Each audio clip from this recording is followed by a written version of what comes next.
I'm going to introduce Levi Obingo to the stage now. He covers financial services, real estate, and manufacturing for Asoko Insight.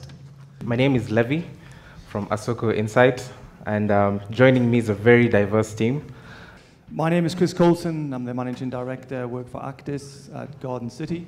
I'm sure everyone in the room has been to Garden City. Yes, that's a good start.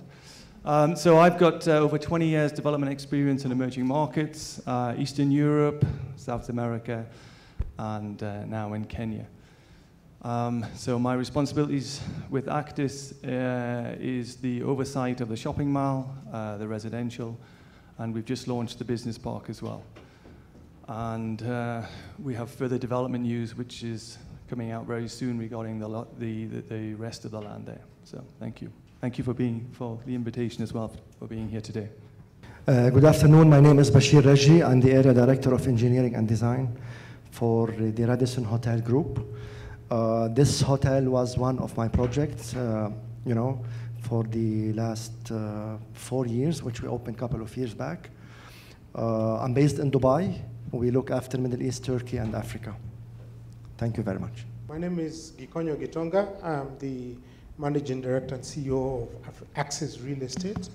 We are a professional services firm offering valuation, estate agency, property and facilities management, and research and consultants in real estate in Kenya. We will this year be celebrating 20 years of existence, and we manage a number of commercial properties, and I've got work for large corporate clients in the market. My name is Andrey Lyubimov. I work for Imaran Group, a Kenyan private property developer, whom I joined almost 3 years ago. I moved to Kenya from Russia, and my background is all things property and construction related. I have a degree in construction project management and another degree in real estate investment. And I've spent the last 15 years working anywhere in between, let's say, managing multi-asset, multinational property portfolio and doing finance modeling for a countrywide retail chain rollout, to standing by a painter and explaining him how to use a masking tape. We've divided our discussion today into 4 themes. The first will be facilities management, facilities maintenance. Then we'll have a brief discussion on green bonds, and finally we'll finish off with expected payback on different properties. Onwards to facilities management. Construction over the last few decades, and not just construction, but also facilities management, has grown to include not just janitorial services, not just security services. It's become more complicated, more complex as we incorporate computers into different systems. For those of you who are here before the lunch break, we had Rafael Mito talk to us about their latest and their flagship development, which is Britam Towers, just across the street. Bachir, maybe you could shed some light into the trends in engineering and what you see for the future of facilities management. Let me just give you an insight about the project life cycle cost for, if we take a case of a hotel. The project life cycle cost, it's the initial cost of the project represent around 32% of the total project life cycle. And we have another 60% related to the operational cost and another 8 to 10% miscellaneous. So what I wanted to highlight here, during the design phase of a project and evolving a new technology in the design to have more efficient buildings, a new system which is saving 1% on the calculation, this 1% reflection on the project life cycle cost, which is almost double as operational cost from the initial cost, which was 30 and 60%. This 1%, it's not even 2% on the project life cycle, it's sometimes 3% impact. So that's why we as I'm representing the operator, the Radisson Hotel, we always aim to incorporate new technology. So let me give you the two aspects and the two direction. Definitely we are using in most of our project now, not only the solar panel and the sun energy for one aspect, which is the hot water. Now we are combining the panel to use to generate two different energy sources. One which is the hot water and the other one which is the power from the photovoltaic panel. Another approach as well we are using in our evolving design, we have the thermodynamic and the solar panel incorporated in the same design. Because let's say if we take the case of Africa, it's different from the GCC countries where the sun, the sun intensity and the sun hours per year is much higher than the case of Africa. So by combining the thermodynamic with this solar panel, we are benefiting and to have a higher efficient system, in the region where we don't have too much sun to take advantage of. The second aspect, part of our design, we are moving towards, from a constant design calculation into variable design calculation. If I can name the chillers, we have the variable speed pump, we have a variable, the compressors for the chiller, the ventilation, we have the demand ventilation now, which is related of the number of occupancy and the number of people in the building. The kitchen extract hood also, it's not anymore a constant extract flow and energy. It's a variable, variable speed drive and variable extract flow related to the, quantity of food and the smoke generated in the cooking range. So as a two direction is we are evolving and combining different technologies in one system, and we are shifting as well from a constant concept design into variable and demand constant design. And it's not just engineering that's changing. Tenants also demanding more and more from the buildings that they lease. In terms of reducing the facility, maintenance expenditure. Chris, what's your experience? What has been your experience so far with tenants to this effect? Last year was, we all know it's on record. 2016 was stellar. We had 13% increase in retail sales, 18% increase where the retail centers is modern. So we saw this massive uplift in spend. Retailers were ecstatic. Last year, very challenging. Garden City, as an example, is going to have LEED certification. We're going through the process at the moment. We have the largest PV field in Africa, I believe. Don't quote me on that, but we did have it. I don't know if we still have that. We don't use air conditioning. We have two tenants, which is Game and the cinema operator, who have air-conditioned space. So we have rainwater harvesting. Our biggest costs in terms of the service charge is electricity and water. So we've tackled that through the design and construction. Our service charge levels are probably about the middle range when we look at our competition. But retailers, I'd love to say something different and that they embrace and that they really look at green standards and sustainability, but they don't. It's all about cost at the moment. We've had to really work with our retailers. Those people that know what happened to Nakamat was in Garden City. We just announced ShopRite's coming in, so we're expecting, a great upturn. We're very excited about that. But at the end of the day, we yesterday had a very long session on service charge, looking at how we can really eke out those efficiencies. So, our clients, the retailers, it's not their focus. I'm very sorry.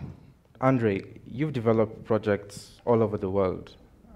In your experience, how is facilities management evolving?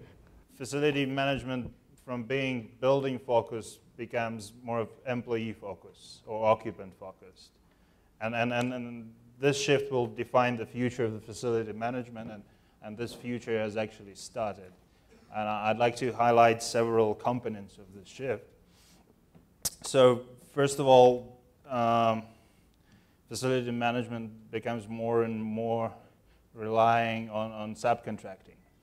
Because if you have your in-house facility management team, you have your electrician who you employ full-time, but essentially he's busy only 3 hours a day, and the rest of time he spends reading newspaper. And this idleness sort of corrupts him from inside, and he's so fascinated with his newspaper, he doesn't want to do his electrician job. And you're paying for that time. And then obviously you cannot afford to have in-house specialists for every individual trade. You have your electrician who knows something about, let's say, data cabling. And you have your plumber who knows something about air conditioning, but that's not the perfect scenario. While if you subcontract and outsource all this role, you pay probably slightly more per man hour, but in absolute figures you end up paying less, and you get your dedicated and expert team member allocated to this and that particular task, and you can have them on call at any time of the day and night. Connected to this is getting your retrofits not as a capital expenditure, but as a product as a service, let's say. If you want to upgrade your property with solar panels, you don't have to buy them yourself. You get a company who comes and installs these panels at their cost, and then instead of paying your electricity bills, you pay them lease. And again, at the bottom line, you end up paying less, while bearing no capex for your property improvement. Another trend is that facility management becomes more of an integrated service, where you, instead of dealing separately with property managers, facility managers, rent collectors, letting agents, you get all this service from one company, and you have only one point of contact, and you get this cheaper because of the economy of scale, especially if you have a broad portfolio. And speaking about focus on an employee, there's a major shift towards improving the comfort of the workplace, because we want to increase the productivity of every particular employee and make their life at their workplace as comfortable as possible. So it's necessary to introduce, let's say, wellness and food and beverage elements. Say, this morning I really enjoyed this yoga session, and I keep myself invigorated for the rest of the day. So if employees have an option to go to a gym within their office building and then take a comfortable hot shower, their productivity will be much higher during the day. And then, let's say, from well-being perspective, it's better to have, instead of 3 big meals a day, it's better to have 5 smaller meals a day. But conventional way of getting food in the office does not allow for that. But if we focus on that, we can create little food breaks, and let's say if you wear your wristband that tracks your health parameters and then feeds this data into the central building management system, it can automatically treat you with different healthy food every day, again boosting your well-being and your enjoyment of being in that particular office building. We also need to consider that nowadays people spend more years of their lifetime at workplace, and often we can see 3 generations working in the same room. So we also need to account for that and create to make the working environment comfortable for all of them. Also, if we combine the integrated service and personalization and data collection, we can look at office experience from the big data point of view. And collecting all this data and analyzing, well, let's say, speaking about the same food and beverage issue, without this, it's difficult to predict what food you're going to order in your office canteen, and half of it goes to waste because nobody ordered it. But analyzing your food habits, you can predict more precisely what food will be in demand every particular day, so you cut costs on your food spending. Facilities management is becoming more client-centered, right? Individual-centered. Individual-centered. And Gikonyo, you're one of the country's most respected real estate advisors. You've done a lot of advisory work. You do a bit of agency work. What has been your experience like in the last 10, 15 years, taking into account the changing landscape? First of all, we do a lot of leasing, and a few years ago, it was a landlord's market. Now it's a tenant's market. The tenants are now starting to demand more facilities, better quality, sustainable facilities, the more efficiency in the building. Efficiency in the building because they want to look at costs, because the tenants are, I'm speaking mainly from commercial office tenants. Some of the commercial office tenants are international companies, or the people who are working there are a much younger population who are knowledgeable. They know what is out there because they've got access to the internet. Some of them have worked abroad, so they're demanding better workspace in where they are. And of course, employers have also realized that there is also demand for, because of the employees being better educated and better empowered, knowing that to keep and attract those employees, that you've got to give them a good workspace. So then what happens is that now they're starting to drill down to service charge. So you as a property manager or facilities manager, you need to start looking at how you can be efficient in your building in providing services that will be sustainable and that will be able to allow for the maintenance of a building to be reduced and not to allow for deterioration of the physical and capital asset of the building. So there are more choices about the facade, the materials that you're using in the building, and because of environmental health and safety factors, you'll find you have a long checklist, which was never there. I've done tenant representation for many clients, Oracle, I did tenant representation, I've done tenant representation for Oracle, GE, IBM. And when you look at the environmental health and safety checklist, it's become longer and longer because of what they're requiring. Mm-hmm. And that has then pushed developers to now try and develop buildings that are adapt to those international standards. Otherwise, you will then have an empty building. And that's why most of these developers are now talking that we want to create grade A buildings. Unfortunately, there is no really set standard of what is a grade A building.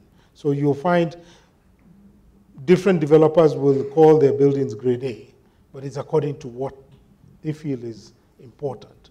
But when you look at things like the ventilation, or you look light and how far they have to walk to the fire escape and things like that, or the size of the lifts, the different decisions that they have to put, the different things they're looking at. So I think what's definitely happening is tenants are starting to become more demanding about the facilities and how they're being maintained. Okay. Yeah. Bachir, there's probably an investor in the room who is considering putting up a building either in Nairobi, Africa. What advice would you give them in terms of facilities management, disaster management in 2018? So, the maintenance itself is the simplest the easiest and the cheapest activities. You know, we have to differentiate between maintenance and repair. Repair is something different. When we have a failure in the system, we do repair.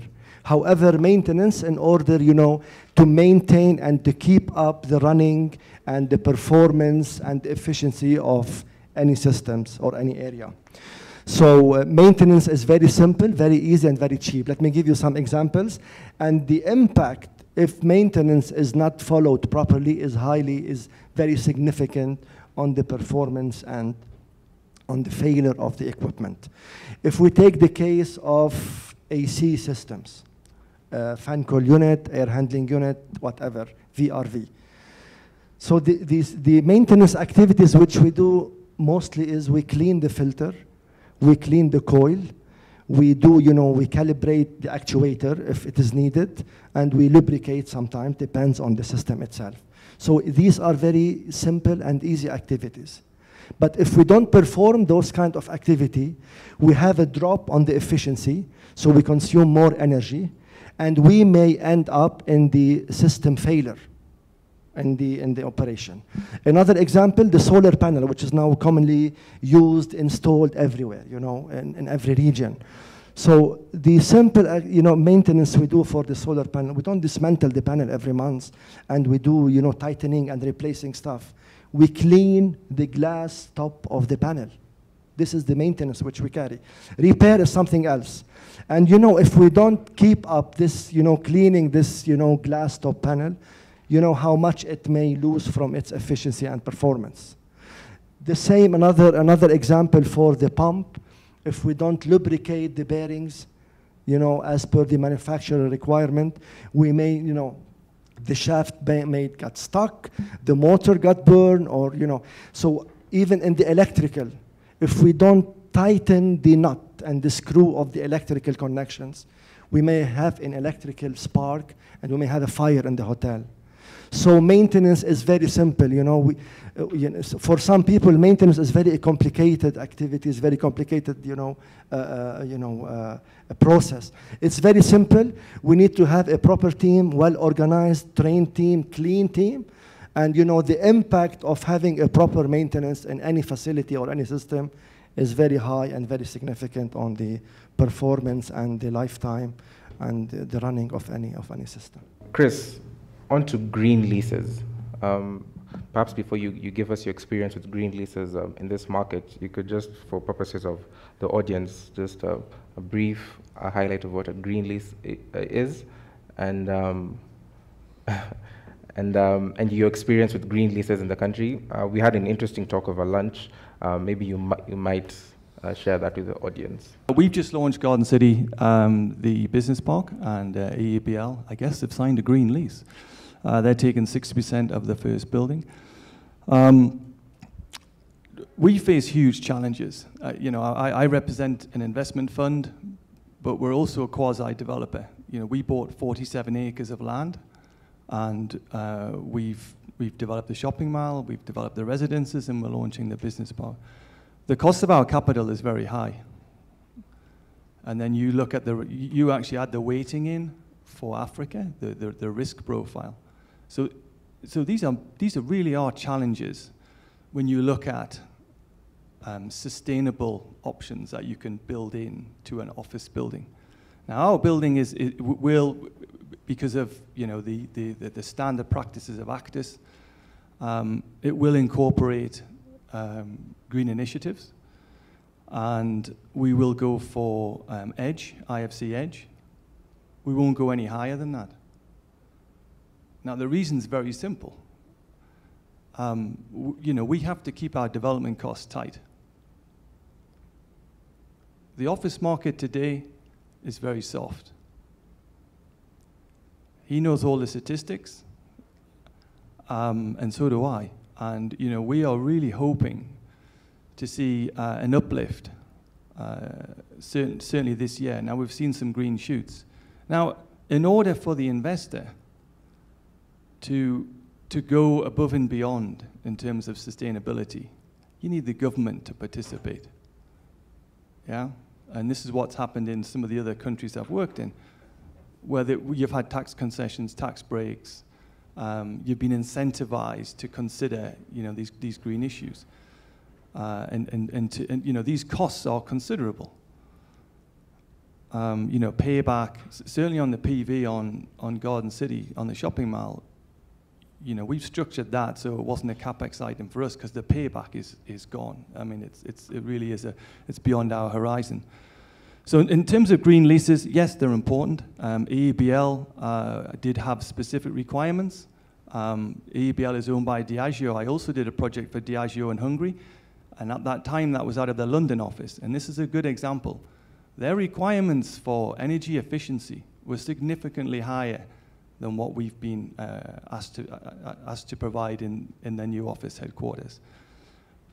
Will this change? I think it's going to be market driven. We need yield compression, and we need more activity in terms of lease up over the next 3 to 5 years. So Actis, from an institutional standpoint, we take a very strong position on this. It's inherent in all of our projects, but there is a limit to what you can do. Yeah, and I think we're going to come on to this. So I won't say anything else, but there is a point here to make about value in terms of exit value. But did I answer your question? Because I was surprised to get it. Yeah, you did. Thank you very much. Gikonyo, green leases, in your line of work, have you seen any? Have you structured any? Is it popular? Is it promising? I mean, we are still developing. I've not seen any green lease. I mean, never been involved in negotiating a green lease. Turnover lease is just something that is being accepted. So, I think we're still a few years behind. So, green leases are still not yet accepted. Yeah. And Andrey, maybe you could give us just 2 points or 3. The barriers that are inhibiting green leases in a market such as this or other emerging markets in the world. We do have experience with green leases, and that's not something out of this world. This is a very plain thing, and it definitely comes together with the green building. Because we did the first LEED certified building in Kenya, and obviously as part of the certification we were obliged to pass on to some requirements onto our tenants. But we didn't have any challenge persuading them because we have sort of blue chip multinational tenants who chose our building particularly because it was green building. And obviously they're happy to follow whatever guidelines of staying green we're passing on to them. Mm-hmm. Gikonyo, in your experience, maybe you could share with 1 or 2 interested members in the audience, how is the payback period in Kenya? Is it, looking at the market as a whole, is it getting longer because of competition? Is it getting shorter? There are some clients who are ready to stay longer because they're institutional clients, maybe not private equity like Actis, but a lot of them will be insurance companies, pension schemes. So they can be in there for the long haul. Hmm. So what they are looking at is, apart from the payback, they're looking at a significant capital appreciation. We may be able to take 1 or 2 questions from the audience. Is there anyone with a burning question? My name is Ritu Kumar. I'm from CDC, originally from Actis. And I was instrumental in getting those solar panels put on the Garden City. So I was curious that about your remark, Chris, that the payback period is way beyond your horizon. So if that's from an investment perspective. We obviously have a fund life of 7 years. So. Right. So, okay. Because when we did the installation at the time, and if I recall correctly, it was done by a third party. So it was a sort of BOT model. And the payback that we calculated then was definitely within the investment horizon. And also just, I'm curious because I'm with CDC now, and we are installing solar panels in a number of our buildings in India, for example.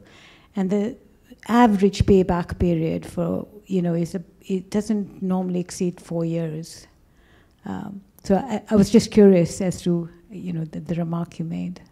We've actually just restructured the deal with cross-boundary. One of the big constraints that we face is the tariff, which we're being charged, which is above the commercial tariff from Kenya Power.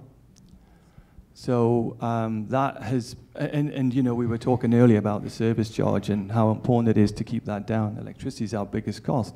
We embrace PV, without a doubt. It's an underlying principle. It's of significant importance to us. But what I think, and I will answer your question, but I just want to just make one statement first.